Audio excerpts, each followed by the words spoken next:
আপনি কে? হ্যাঁ, আমার ঘরে কি করছেন?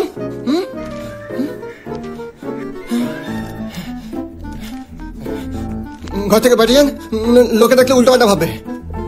লোকে তো তখন উল্টো পাল্টা ভাবতে পারে যখন তুমি এই ছাদ থেকে উল্টো দিকে ছাদে হাত নাড়ো, সিগন্যাল দাও, দাঁত বার করে হাসো। কি তাই তো? আমি কোন মেয়েকে সিগন্যাল দিই না দিই তাতে আপনার কি? আমার অনেক কিছু, কারণ সে কোন মেয়েটা আমি। হ্যাঁ জানি দূর থেকে আমার মুখটা স্পষ্ট বোঝা যায় না, তাই বলে মা আর মেয়ের মধ্যে একটা তফাৎ আছে তা বোঝা যায় না? এই তোমার চোখে কোনো ডিফেক্ট নেই তো? তুমি জানো তুমি মাঝে মাঝে আমার জায়গায় আমার মাকে সিগন্যাল দিয়ে দাও। এবার মাকে কি করে বোঝাবো তুমি রং নাম্বার ডায়াল করে ফেলেছো? তোমায় হেভি দেখতে। 6 মাস ধরে দেখছো?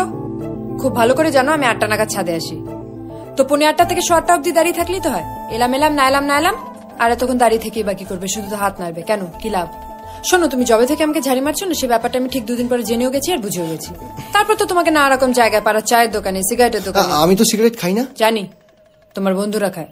তুমি তো চায়ের দোকানে বসে চাও খাও না, দুধ খাও। নাম কি? নূর ইসলাম।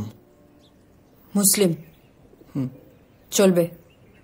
ভেবেছিলাম প্রথম যেদিন দেখা হবে না ঠাঠি দুধ চট, তারপর দেখলাম দেখতে শুনতে ঠিকঠাক, ডিসিশন চেঞ্জ করলাম।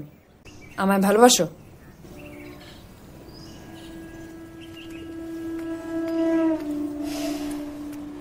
বিকেল 5টার সময় শিশু উদ্যানের সামনে চলে আসবে। শিশু? তোমার জন্য একদম ঠিক আছে, কিন্তু আমাকে তো সন্ধ্যে 7টার আগে কিছুতেই ছুটি দেবে না। পারমিশন নিয়ে বিকেল 5টার সময় শিশু উদ্যানের সামনে। 2 ঘন্টা আগে ছুটি নেবে।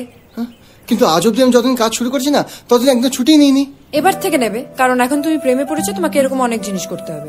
অফিস কাটা, মিথ্যে কথা বলা, পুলিশের সাথে সাহস দেখে কথা বলা, মারপিট করা, এসব যত তাড়াতাড়ি শিখে নেবে তত তাড়াতাড়ি তোমার পক্ষে লাভ। আর যদি না পারো, প্রেম করো না, লাভ নেই।